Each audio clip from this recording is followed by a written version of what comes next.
ابو موسیٰ رضی اللہ عنہ روایت کرتے ہیں نبی کریم صلی اللہ علیہ وسلم نے فرمایا اس شخص کی مثال جو اپنے رب کو یاد کرتا ہے اور جو اپنے رب کو یاد نہیں کرتا زندہ اور مردہ جیسے ہے۔ تو ذکر کو زندگی سے تشبیہ دی گئی ہے، یعنی جس طرح انسان زندگی کے ساتھ خوبصورت ہوتا ہے، یعنی اس کا ظاہر خوبصورت ہوتا ہے جب زندہ ہوتا ہے، جب مر جاتا ہے تو آپ دیکھیں میت کیسی لگتی ہے، تو اسی طرح ذکر کے ساتھ انسان کا باطن روشن ہوتا ہے اور خوبصورت ہوتا ہے۔ ذکر جو ہے یعنی اللہ کی یاد جو ہے اس کی کئی اقسام ہیں، قرآن، نماز، تسبیحات، علم کا سیکھنا سکھانا، یہ اس وقت ہم ذکر کی مجلس میں ہیں۔ پھر اسی طرح دوسروں کو امر بالمعروف کرنا، نہی عن المنکر کرنا، تو یہ جو ذکر ہے اس کی کسی بھی شکل میں یہ اللہ تعالیٰ کے نزدیک ہر چیز سے بہتر عمل ہے۔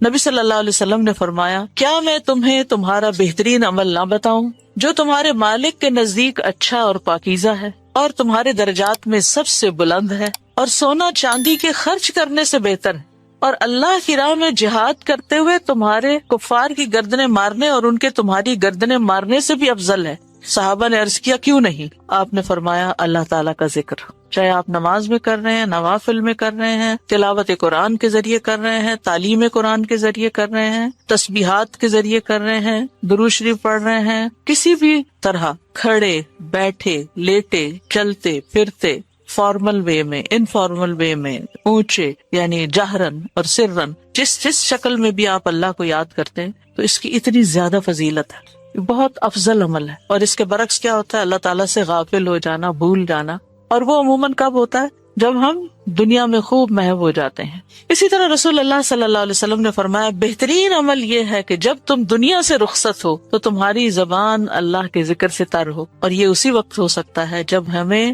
ہر حالت میں ذکر کرنے کی عادت ہو، یعنی ذکر جو ہی چھوٹے تو ہمیں کمی سی محسوس ہونے لگے کہ کچھ رہ گیا ہے، کچھ چھٹ گیا میرے ہاتھ سے، کچھ نکل گیا ہے، کچھ کمی سی ہے، وہ خلا، وہ خالی پن فوراً محسوس کر لیں ہم۔ ذکر کرنے والے سب سے آگے آگے ہوں گے۔ رسول اللہ صلی اللہ علیہ وسلم نے فرمایا مفردون سبقت لے گئے۔ صحابہ نے پوچھا اللہ کے رسول مفردون کون ہے؟ آپ نے فرمایا اللہ کا بہت ذکر کرنے والے مرد اور ذکر کرنے والی عورتیں۔ ذکر کی حالت میں مسلسل اللہ تعالیٰ کا ساتھ ملتا ہے، اللہ کا قرب نصیب ہوتا ہے۔ اللہ تعالیٰ فرماتے ہیں میں اپنے بندے کے ساتھ ہوں جب تک وہ مجھے یاد کرتا ہے اور میری یاد میں اپنے دونوں ہونٹ ہلاتا ہے۔ پھر شیطانی حملوں سے بچاؤ کا مضبوط قلعہ ہے۔ یحییٰ علیہ السلام نے بنی اسرائیل کو خطاب کیا اور اس میں ایک بات یہ کہی کہ بندہ جب تک اللہ کے ذکر میں مصروف رہتا ہے تو شیطان کے حملوں سے محفوظ ایک مضبوط قلعے میں ہوتا ہے، یعنی دشمن سے بچا ہوا ہوتا ہے۔ پھر جنت کے باغیچے ہیں ذکر کی مجلسیں، جیسے یہ مجلس ہے۔ رسول اللہ صلی اللہ علیہ وسلم نے فرمایا جب تم لوگ جنت کے باغوں کے پاس سے گزرو تو کچھ کھا پی لیا کرو۔ صحابہ نے پوچھا جنت کے باغوں سے کیا مراد ہے؟ آپ نے فرمایا مجالس ذکر کی مجلسیں۔ قیامت کے دن سب سے زیادہ قابل رشک لوگ کون ہوں گے؟ جن کے چہروں کی سفیدی دیکھنے والوں کو ڈھانپ لے گی۔ وہ انبیاء و شہداء نہیں ہوں گے، لیکن ان کے اللہ کے قریب ہونے کی وجہ سے انبیاء و شہداء ان پہ رشک کریں گے۔ عرض کیا کہ اللہ کے رسول یہ کون لوگ ہوں گے جن پہ انبیاء و شہداء رشک کریں گے؟ فرمایا یہ مختلف قبیلوں کا مجموعہ ہے، مختلف قبیلوں، مختلف بیک گراؤنڈ سے آئے ہوئے لوگ ہیں جو اللہ کے ذکر پہ جمع ہوتے ہیں اور عمدہ کلام کو اس طرح چن چن کر لیتے ہیں جیسے کھجور کھانے والا عمدہ کھجوریں چن چن کے لیتا ہے۔ تو مجھے اس حدیث کو پڑھتے ہوئے آپ لوگوں کا خیال آتا ہے کہ علم کی مجلس میں سے جو اہم نقطے ہیں وہ آپ اپنے پاس محفوظ کرتے جاتے ہیں، کچھ باتیں دل میں یاد ہیں اور کچھ قلم سے یعنی نوٹ بک میں نوٹ کرتے جا رہے ہیں۔ تو ایسی مجلسیں جو ہیں وہ انسان کے لیے بہت بڑی نعمت ہے۔ پھر ذکر نہ کرنا باعث حسرت ہے۔ یاد رکھیے جب میں ذکر کا لفظ بولتی ہوں نا تو ذکر کی ساری اقسام ذہن میں لایا کریں، کیونکہ ہمارے ہاں ذکر صرف اللہ کرنے کا نام بن گیا ہے۔ ذکر کی مجلس کیا ہے؟ جس میں سارے لوگ بیٹھ کے اندھیرا کر دیں اور پھر وہ اس انداز میں ذکر کریں کہ سارے ایک نعرے کی شکل میں اور مل کے کوئی آوازیں بلند کریں۔ صحابہ سے ایسے کوئی طریقے منقول نہیں ہیں۔ وہاں صحابہ کرام نبی صلی اللہ علیہ وسلم کی مجالس میں جو بیٹھ کے علم حاصل کرتے تھے اس کو بھی ذکر کی مجلس سمجھتے تھے، اور ویسے بھی اکٹھے بیٹھ کر اللہ کو یاد کرتے تھے۔ جیسے مسجد نبی میں ایک دفعہ آپ تشریف لے گئے، 2 جماعتیں تھی، کچھ علم سکھا رہے تھے اور کچھ بیٹھ کے ویسے ہی تسبیحات پڑھ رہے تھے اپنی۔ تو آپ علم والوں کے پاس گئے تو یہ بھی ذکر کی مجلس ہوتی ہے، یعنی علم کا سیکھنا سکھانا، اور بیٹھ کے تسبیح پڑھتے رہنا، ذکر کرتے رہنا، جیسے آپ حرم میں بیٹھ کے کرتے ہیں، کسی مسجد میں بیٹھے ہوتے ہیں، اس کے لیے ضروری نہیں ہوتا کہ کوئی تسبیحات کرنے کے لیے باقاعدہ لوگوں کو دعوت دے کر کوئی ایسے حلقے اکٹھے کیے جائیں۔ ذکر نہ کرنا باعث حسرت ہے۔ نبی صلی اللہ علیہ وسلم نے فرمایا جو لوگ کسی جگہ پر مجلس کریں لیکن اس میں اللہ کا ذکر نہ کریں اور نبی صلی اللہ علیہ وسلم پر درود نہ بھیجیں تو وہ ان کے لیے قیامت کے دن باعث حسرت ہوگی۔ اگرچہ وہ اجر و ثواب کی بنیاد پر جنت میں داخل ہو جائیں گے لیکن انہیں حسرت ہوگی کہ ہم نے یہ وقت کیوں گنوا دیا۔ ذکر نہ کرنے والے بدترین مخلوق ہیں، بد نصیب لوگ ہیں۔ عمرو بن ابسہ سے روایت ہے، رسول اللہ صلی اللہ علیہ وسلم نے فرمایا جب بھی سورج چڑھتا ہے اللہ عز و جل کی ہر ایک مخلوق اللہ عز و جل کی تسبیح اور حمد و ثنا بیان کرتی، یعنی صبح ہوتے ہی ساری مخلوق ذکر میں لگ جاتی، لیکن شیطان اور اولاد آدم میں سے آتا قسم کے لوگ ذکر نہیں کرتے۔ تو میں نے بنی آدم میں آتا قسم کے لوگوں کے بارے میں سوال کیا، آپ نے فرمایا بدترین مخلوق، یا فرمایا اللہ کی مخلوق میں سے بدترین لوگ، یعنی آسمان و زمین، سورج چاند ستارے درخت شجر حجر ہر چیز ذکر میں مشغول ہے سوائے ان لوگوں کے جو سو کے وقت گزار رہے ہیں یا غفلت میں پڑے ہوئے ہیں۔ ابو ہریرہ رضی اللہ عنہ روایت کرتے ہیں نبی کریم صلی اللہ علیہ وسلم نے فرمایا دو کلمے رحمان کو بہت محبوب ہیں، زبان پر بہت ہلکے ہیں لیکن قیامت کے دن ترازو میں بہت بھاری ہوں گے، سبحان اللہ و بحمدہ سبحان اللہ العظیم۔ اللہ اپنی حمد کے ساتھ پاک ہے، اللہ پاک ہے جو بہت عظمت والا ہے۔ تو جیسے ہم جانتے ہیں کہ نفلی عبادت میں افضل عمل اللہ کا ذکر ہے، تو یہاں پر اس ذکر کی خاص شکل بتائی گئی کہ اللہ تعالیٰ کی حمد و ثنا اور پاکی بیان کرنا۔ سبحانہ کا مطلب کیا ہوتا ہے کہ وہ پاک ہے، تو جس کلام میں جس ذکر میں اللہ تعالیٰ کی پاکی بیان کی جائے، تسبیح بیان کی جائے اور حمد و ثنا بیان کی جائے، وہ اللہ تعالیٰ کا چنا ہوا کلام ہے۔ رسول اللہ صلی اللہ علیہ وسلم سے سوال کیا گیا کون سا کلام افضل ہے؟ آپ نے فرمایا جو اللہ نے اپنے فرشتوں اور بندوں کے لیے چنا۔ کیا فرمایا؟ جو اللہ نے اپنے فرشتوں اور اپنے بندوں کے لیے چنا، سبحان اللہ و بحمدہ۔ ٹھیک ہے، سبحان اللہ و بحمدہ، یہ تمام مخلوق کی نماز ہے، تمام مخلوق کی نماز ہے۔ نوح علیہ السلام کی وفات کا وقت جب آیا تو انہوں نے اپنے بیٹے سے فرمایا کہ میں تمہیں ایک وصیت کر رہا ہوں، دو باتوں کو کرنے کا حکم دیتا ہوں، دو باتوں سے روکتا ہوں، اور دو کرنے کے جو کام بتائے اس میں سے ایک لا الہ الا اللہ کا اقرار، کہ اگر ساتوں آسمان اور ساتوں زمینوں کو ترازو کے ایک پلڑے میں رکھ دیا جائے اور لا الہ الا اللہ کو دوسرے پلڑے میں، تو لا الہ الا اللہ والا پلڑا جھک جائے گا، اور اگر ساتوں آسمان اور ساتوں زمینیں ایک بند کڑے کی شکل اختیار کر لیں تو لا الہ الا اللہ اس کو بھی توڑ دے گا۔ اتنی طاقت ہے اس کلام کے اندر۔ اور دوسرا یہ کہ سبحان اللہ و بحمدہ کا ورد کرتے رہنا، کیونکہ یہ ہر چیز کی نماز ہے اور اس کے ذریعے مخلوق کو رزق ملتا ہے، اور میں تمہیں شرک اور تکبر سے منع کرتا ہوں۔ یہ دو منع کرنے والی چیزیں تھیں۔ اسی طرح ان کلمات کو اگر کوئی 100 دفعہ دن میں پڑھے تو اس کے گناہ مٹ جاتے ہیں، گناہ جھڑ جاتے ہیں، چاہے سمندر کی جھاگ کے برابر ہی کیوں نہ ہو۔ پھر اسی طرح ایک اور حدیث میں آتا ہے سنن ترمذی کی، جو شخص سبحان اللہ العظیم و بحمدہ کہتا ہے اس کے لیے جنت میں کھجور کا ایک درخت لگا دیا جاتا ہے، صرف ایک دفعہ کہنے سے۔ کہہ لیجیے سبحان اللہ العظیم و بحمدہ۔ اللہ کے راستے میں سونا خرچ کرنے سے بہتر ہے۔ رسول اللہ صلی اللہ علیہ وسلم نے فرمایا جو رات سے خوف کھائے، اکیلا ہونے کی وجہ سے یا ویسے اس کو اندھیرے کا فوبیا ہو، کہ جو رات سے خوف کھائے کہ وہ اس کو پریشان کرے گی، یا مال خرچ کرنے سے بخل کرے کہ دینے کو دل نہ چاہے، یا دشمن سے مقابلہ کرنے سے ڈرے، تو وہ اس قول کی کثرت کر دے سبحان اللہ و بحمدہ، سبحان اللہ و بحمدہ، کیونکہ یہ اللہ کے نزدیک سونے کا پہاڑ اللہ کے راستے میں خرچ کرنے سے زیادہ محبوب ہے۔ ہم میں سے کس کی وسعت ہے کہ سونے کا پہاڑ اللہ کے راستے میں خرچ کرے؟ نہیں کر سکتے، اس لیے اس کلمے کو ہی زیادہ سے زیادہ پڑھ لینا چاہیے۔ اسی طرح سبحان اللہ، لا الہ الا اللہ، الحمدللہ، یہ کلمات عرش کے ارد گرد چکر لگاتے ہیں اور ان کی بھنبھناہٹ ہوتی، شہد کی مکھیوں کی بھنبھناہٹ کی طرح، اور وہ اپنے ذکر کرنے والے کی اللہ کے ہاں یاد دلاتے ہیں۔ تو آپ نے فرمایا کیا تم میں سے کوئی یہ پسند نہیں کرتا کہ اس کے لیے کوئی ایسا ہو جو ہمیشہ اللہ کے ہاں اس کی یاد دلائی جاتے رہے، یعنی کوئی ایسا طریقہ ہو کہ ہمیشہ عرش کے ارد گرد آپ کا ذکر ہوتا رہے۔ قیامت کے دن بھی انسان کا بچاؤ کریں گے، یعنی جہنم سے بچانے کے لیے سبحان اللہ والحمد للہ ولا الہ الا اللہ واللہ اکبر۔ پھر اہل جنت کا ذکر کیا ہوگا؟ ان کے سانس کے ساتھ ان کو تسبیح و تحمید سکھا دی جائے گی کہ بولنا بھی نہیں پڑے گا، سانس لیں گے اور سانس کے ساتھ اللہ کا ذکر جاری ہو جائے گا۔ یہ جو احادیث نے بیان کی، یہ آپ کے پاس کارڈ ہونا چاہیے تسبیحات کی فضیلت والا، اس میں لکھی ہوئی ہے، دوسروں کے ساتھ بھی شیئر کریں، اور خاص طور پہ بچوں کو ذکر کرنا سکھائیں۔ ان کے اندر بھی ایک کامنس آتی ہے، ایک سکینت آتی ہے۔ ہم بعض اوقات یہ سوچتے ہیں یہ تو بچے ہی ہیں، ابتدائی عمر سے، چھوٹی عمر سے کہ چلو یہ پڑھو، انگلیوں پہ گنتے، اچھا تم نے کتنی دفعہ پڑھ لی، کتنے جنت میں درخت لگائے، تو آہستہ آہستہ ان کو عادت ہو جاتی. پھر ذکر کیا قسم اللہ کے نام پڑھنا، اللہ کے نام یاد کرنا. عن ابی ہریرہ ان رسول اللہ صلی اللہ علیہ وسلم قال ان للہ 99 اسما 100 الا واحدا من احصاها دخل الجنہ. کتاب التوحید. ابو ہریرہ رضی اللہ عنہ سے روایت ہے کہ رسول اللہ صلی اللہ علیہ وسلم نے فرمایا، بے شک اللہ کے 99 نام ہیں، 99، ایک کم 100. جو شخص ان سب کو محفوظ رکھے گا، یاد کر لے گا، وہ جنت میں داخل ہوگا. من احصاہا، تو احساس سے مراد ان کو گننا، ان کے معنی پہچاننا، ان کے تقاضے کے مطابق عمل کرنا. خالی لکھ کے یا جمع کر کے یاد کر لیا جائے اور مطلب ہی نہ پتا ہو اور اس کے مطابق عمل نہ ہو تو پھر یہ وعدہ نہیں پورا ہوتا. احصاء میں ہر چیز کا جمع ہو جانا ہے، یعنی اللہ تعالیٰ کے ناموں کی حدود کی حفاظت کرنا، ان کو پہچاننا، ان کا معنی جاننا، ان کی فضیلت جاننا، کہاں پڑھنا ہے. امام ابن قیم کہتے ہیں کہ اللہ کے اسماء کو گن کر محفوظ کرنے کے کچھ مراتب ہیں. بندہ جب ان ناموں کو یاد کر لیتا ہے تو وہ جنت میں داخل ہو جاتا ہے، اور یہی اس کی سعادت اور نجات اور فلاح کا مرکز ہے. وہ کہتے ہیں پہلا مرتبہ ان کے الفاظ کو گننا اور شمار کرنا، دوسرا مرتبہ ان کے معنی اور مدلول کو سمجھنا، تیسرا مرتبہ ان کے ساتھ دعا مانگنا. قرآن میں آتا نا وَلِلَّهِ الْأَسْمَاءُ الْحُسْنَى فَادْعُوهُ بِهَا، اور اللہ ہی کے لیے ہیں اچھے اچھے نام، بس تم اس کو ان کے ساتھ پکارو، اللہ کے نام لے کے. جیسے یا حی یا قیوم، یا اللہ، یا رب، یا رحمان، یا رحیم، یا کریم، یا ذی الجلال والاکرام، اور باقی بھی اسی طرح. پھر ہے دعا مانگنے کے 2 مرتبے ہیں. نمبر 1 دعاء العبادہ،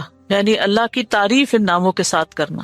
ہمارا رب رحیم ہے، کریم ہے، تو یہ تعریف عبادت کی دعا ہوتی ہے، دعاء العبادہ کہتے ہیں اس کو. اور دوسرا ہے دعاء المسئلہ، طلب اور مانگنے کی دعا، کہ ان ناموں کے ساتھ پکار کے اللہ کو پھر سوال کرنا. اور اسماء حسنہ کے ساتھ، یہ نہیں کہ اپنی طرف سے اللہ تعالیٰ کا کوئی نام بنا کے اور پھر اس سے دعا کرنا، یا موجود، یا ذات، یا شیء، اس طرح کی باتیں نہیں، بلکہ اللہ کے جو پراپر نام قرآن و سنت سے ثابت ہیں ان کے ساتھ دعا مانگنا. تو یاد رکھیے کہ اللہ کی پہچان یہ علم کا پہلا مرتبہ ہے. سب سے پہلے جس کو جاننا چاہیے، جس کے بارے میں ہمیں معلوم ہونا چاہیے کہ وہ کون ہے، وہ اللہ رب العزت ہے. فَاعْلَمْ أَنَّهُ لَا إِلَهَ إِلَّا هُوَ، جان لو کہ اللہ کے سوا کوئی الہ نہیں. یہ علم ہر ایک پر فرض ہے کہ ہمارا خالق کون ہے، ہمارا مالک کون ہے، ہمارا رازق کون ہے، ہمارا معبود کون ہے، ہماری مشکل کشا کون ہے، ہمارا حاجت روا کون ہے، اور جو بھی اللہ تعالیٰ کے باقی نام ہے، پہچان ہے. یہ علم تمام علوم سے افضل ہے، کیونکہ جب ایک انسان، کوئی بچہ، بوڑھا، جوان اللہ تعالیٰ کو جان لیتا ہے نا، تب ہی اس کی زندگی درست ہوتی، تب ہی اس کو واقعی ہدایت ملتی، تبھی وہ اللہ کے لیے سب کچھ کرتا ہے، تبھی اس کے اندر تقویٰ پیدا ہوتا ہے، تبھی وہ حلال حرام کی تمیز کرتا ہے، کیونکہ یہ سب کچھ کرنا اس کے لیے اللہ نے اپنی عبادت کے لیے پیدا کیا. اور اگر ہم اللہ ہی کو نہیں پہچانتے تو عبادت کس کی کر رہے ہیں؟ پہلا کام اللہ کی پہچان ہے، اللہ کی معرفت، خود بھی اور اپنی آل اولاد کو بھی اور اپنے آس پاس کے لوگوں کو. اور اللہ کی پہچان کے لیے اللہ کے ناموں کا علم حاصل کرنا ضروری ہے. پھر اس سے ایمان میں بھی اضافہ ہوتا ہے. جتنا جتنا آپ اللہ کو زیادہ جانتے چلے جاتے ہیں، اتنا اتنا آپ کا ایمان بڑھتا ہے. اسی لیے اس کو اشرف العلوم کہا گیا ہے کہ تمام علوم کا سردار ہے یہ. پھر اسی طرح اللہ تعالیٰ کے ناموں کو پڑھنے، یاد کرنے، جاننے، سمجھنے کے بارے میں کچھ اصول و قواعد ہیں. اس میں پہلی بات یہ ہے کہ اللہ کے تمام نام توقیفی ہیں، اس میں عقل کی کوئی گنجائش نہیں، یعنی بذریعہ وحی معلوم ہوئے. ہم اپنے پسند سے اللہ کا کوئی نام نہیں رکھ سکتے. یعنی آپ یہ نہیں کہہ سکتے کہ مجھے اللہ سے بڑی محبت ہے تو میرا دل چاہتا ہے میں اللہ تعالیٰ کا یہ نام رکھ دوں، خود سے کوئی رکھ دوں. یہ نہیں کر سکتے آپ، ٹھیک ہے. کسی انسان کو، کسی بشر کو، کسی جن کو، کسی فرشتے کو یہ اختیار نہیں کہ وہ اپنی مرضی پسند سے اللہ کا کوئی نام رکھ دے اور اس سے اس کو پکارنا شروع کر دے، اور اس کی لاجک صرف یہ دے کہ یہ تو محبت کی بات ہے اور میں محبت سے یوں پکارتی ہوں اللہ کو. نہیں، اس کی اجازت نہیں، کیونکہ جتنا اللہ تعالیٰ خود اپنے آپ کو جانتا ہے ہم نہیں جانتے، اور جتنا اس نے چاہا ہمیں اپنے بارے میں علم دیا، اور وہ علم بھی نبی صلی اللہ علیہ وسلم کے ذریعے ہم تک پہنچا ہے، تو اس کو حاصل کرنے کی کوشش کریں. پھر اسی طرح دوسری بات یہ کہ اس بارے میں کتاب و سنت سے آگے نہ بڑھیں. عقل، رائے، خواہش. امام احمد کہتے ہیں اللہ کی صفت نہیں بیان کی جائے گی مگر وہی جو خود اس نے اپنی ذات کی بیان فرمائی ہے یا رسول اللہ صلی اللہ علیہ وسلم نے بیان کی. ہم قرآن و سنت سے آگے نہیں بڑھیں گے، خود یا کسی عالم یا کسی اور انسان کے بتائے ہوئے نام کے مطابق نہیں کام کریں. پھر اگلی بات یہ کہ اللہ کے ناموں میں الحاد سے بچنا چاہیے. الحاد سے الحاد کا مطلب کیا ہے؟ سیدھے رستے سے ہٹ جانا. لحد ہوتی ہے نا وہ قبر جو بغلی قبر ہوتی، نیچے گڑھا کھودتے کھودتے سائڈ پہ قبر کھودنا شروع کر دینا. تو اس کی بہت سی صورتیں ہو سکتی ہیں، جیسے اللہ کے کسی نام کا انکار کر دیا جائے، یا نام جن صفات پر دلالت کر رہے ہیں ان کا انکار کر دیا جائے، جیسے امت میں کچھ ایسے فرقے گزرے ہیں کہ جو یہ کام کرتے رہے ہیں. پھر اسی طرح بغیر تحریف، تعطیل، تکییف اور تمثیل کے اسماء و صفات پر ایمان لانا ضروری. تحریف یعنی خود تبدیلی کرنا، تعطیل یعنی کسی صفت کو معطل کر دینا، تکییف کسی کیفیت کو بتانا، تمثیل یعنی مثال بیان کرنا، ان چیزوں سے بچنا چاہیے. پھر ایک اہم بات یہ بھی یاد رکھیے کہ 99 تو ہمیں بتایا گیا کہ اتنے تو کم از کم یاد کر لو، لیکن یہ یاد رکھیے اللہ کے صرف 99 نیمز نہیں ہیں، وہ اس سے زیادہ ہیں. اس لیے بعض کتابوں میں آپ کو زیادہ بھی ملیں گے، لیکن یہاں مراد کیا ہے کہ یعنی اتنے تو زبانی یاد کر سکتا ہے انسان، یا آسانی سے ہر ایک کو معلوم ہو ہی سکتے ہیں. کیونکہ حدیث میں آتا ہے اسألک بکل اسم هو لک سمیت به نفسک وانزلتہ فی کتابک او علمتہ احدا من خلقک او استأثرت به فی علم الغیب عندک. اے اللہ میں تجھ سے تیرے ہر نام کے واسطے سے دعا کرتا ہوں، وہ نام جو تو نے اپنی ذات کے لیے رکھے، یا جو نام تو نے اپنی کتاب میں اتارے، یا وہ جو اپنی مخلوقات میں سے کسی کو سکھا دیے، یا وہ نام جو تو نے اب تک اپنے خزانہ غیب میں محفوظ رکھے. اس سے کیا پتہ چلتا ہے کہ کچھ نام تو خزانہ غیب میں ہے. اور جیسے حدیث شفاعت میں آتا ہے نا کہ نبی صلی اللہ علیہ وسلم کو اللہ تعالیٰ قیامت کے دن اپنی حمد و ثنا بیان کرنے کی تعریف کرنے کے لیے وہ کچھ سکھائیں گے جو اس سے پہلے نہیں سکھائی ہوگی وہ تعریف. تو اس کے ذریعے نبی صلی اللہ علیہ وسلم اللہ کی تعریف بیان کریں گے. یعنی وہ علم ابھی تک نبی صلی اللہ علیہ وسلم کے پاس بھی نہیں، وہ قیامت کے دن دیا جائے گا، جس کی بنا پر آپ اللہ تعالیٰ کی تعریف کریں گے، پھر دعا کریں گے، اور پھر آپ کو شفاعت کا اذن دیا جائے گا، جو شفاعت کبریٰ کی حدیث آتی ہے. الہدیٰ نے اللہ تعالیٰ کے ناموں کا ایک کارڈ ریوائز کر کے چھاپا تھا، جس میں قرآن اور سنت کی دلیل سے وہ نام لیے گئے ہیں، اور باقی جو تاج کمپنی کے چھپے ہوئے نام، ان میں کچھ نام ایسے ہیں جو اللہ کے نام نہیں ہیں، وہ اللہ تعالیٰ کے افعال ہیں جن سے لوگوں نے خود نام بنا لیے. جیسے المذل اللہ کا نام نہیں ہے، یہ اللہ کا نام نہیں ہے، لیکن ذلت دینے والا اللہ ہے، تو ذل من تشاء، تو اس سے لوگوں نے نام اسم فائل کر کے تو مذل بنا لیا. تو یہ نام نکال دینے چاہیے، ٹھیک ہے، کیونکہ یہ قرآن و سنت سے نہیں ملتے. تو کچھ اللہ تعالیٰ کے نام ہیں، صفات ہیں، اور کچھ افعال بھی ہیں کہ اللہ تعالیٰ کیا کیا کرتا ہے. تو قرآن سے ہمیں وہ بھی پتہ چلتا ہے کہ اللہ تعالیٰ کیا کرتا ہے، مطلب زندگی دیتا ہے، موت دیتا ہے، رزق دیتا ہے، وغیرہ وغیرہ. حدیث نمبر 44، پورے یقین کے ساتھ دعا کرنا. دعا بھی ذکری کی ایک قسم ہے. ان انس قال قال رسول اللہ صلی اللہ علیہ وسلم اذا دعوتم اللہ فعزموا فی الدعاء ولا یقولن احدکم ان شئت فاعتنی فان اللہ لا مستکرہ لہ. انس رضی اللہ عنہ روایت کرتے ہیں کہ رسول اللہ صلی اللہ علیہ وسلم نے فرمایا، جب تم اللہ کو پکارو تو پکارنے میں عزم رکھو، یعنی اچھی طرح پکارو، اور تم میں سے ہرگز کوئی یوں نہ کہے کہ اگر تو مجھے چاہے تو عطا کر دے اور چاہے تو نہ کرے. یعنی لکھا ہوا نہیں یہاں، لیکن مطلب یہی بنتا ہے، کیونکہ اللہ کو کوئی بھی مجبور نہیں کر سکتا. ٹھیک ہے، تو یہاں دعا مانگنے کا ادب سکھایا گیا ہے کہ دعا پورے یقین کے ساتھ مانگنی چاہیے. یا اللہ تو دے سکتا ہے، تو مجھے عطا کر. یہ نہ کہیں تو چاہے تو عطا کر، وہ تو دینے پہ قادر ہے، اس سے پورے یقین اور عزم کے ساتھ دعا کریں. اسی طرح دعا مانگنے کے کچھ اور آداب بھی ہیں. مسئلہ یہ کہ غافل دل سے دعا نہ کریں، کیونکہ اللہ تعالیٰ بے پرواہ دل کی دعا قبول نہیں کرتا. پھر یقین سے دعا کریں کہ قبولیت کا یقین ہو کہ نہیں اللہ تعالیٰ سنتا ہے. یہ نہیں پتہ نہیں سنے گا کہ نہیں، بہت مانگی ہے ابھی تک تو ہماری بات نہیں مانی گئی، پتہ نہیں آگے کیا ہوگا، میری تو سنتا ہی نہیں. نعوذ باللہ، ایسی باتیں نہیں کرنی چاہیے. آپ اللہ آپ کے تو بس میں ہے سب کچھ، آپ تو سب کچھ کر سکتے ہیں. پھر اسی طرح بغیر ہچکچاہٹ کے رب سے دعا کرنی چاہیے. کس سے؟ بغیر ہچکچاہٹ کے، پورے یقین سے. نبی صلی اللہ علیہ وسلم نے فرمایا، جب تم میں سے کوئی آدمی اللہ کے سامنے اپنی خواہش کا اظہار کرے تو وہ زیادہ سے زیادہ مانگے، کیونکہ وہ اپنے رب سے مانگ رہا ہوتا ہے عز و جل سے، وہ سب کچھ کر سکتا ہے. پھر خشوع و خضوع اور عاجزی سے مانگے. ادعوا ربکم تضرعا وخفیا انہ لا يحب المعتدین. پھر گریا و زاری، رو دھو کے مانگے. آپ دیکھیں کس طرح بچے جب انہیں کوئی چیز چاہیے ہوتی ہے تو بلا وجہ بھی رونا شروع کر دیتے ہیں. تکرار اور اصرار سے دعا کریں. نبی صلی اللہ علیہ وسلم بعض اوقات 3 بار ایک دعا دہراتے تھے. آپ نے فرمایا جس شخص نے 3 بار اللہ سے جنت مانگی تو جنت کہتی ہے اللہ اسے جنت میں داخل کر دے، اور جو شخص 3 مرتبہ آگ سے پناہ مانگے تو دوزخ کہتی ہے اللہ اس کو آگ سے پناہ دے دے. پھر دعا میں جلد بازی نہ کریں. تو بندہ جب تک جلد بازی نہ کرے دعا قبول کی جاتی رہتی ہے. یعنی جلد بازی کیا کہ مایوس ہو کے انسان تھک جائے اور دعا مانگنا چھوڑ دے، یہ نہیں ہونا چاہیے.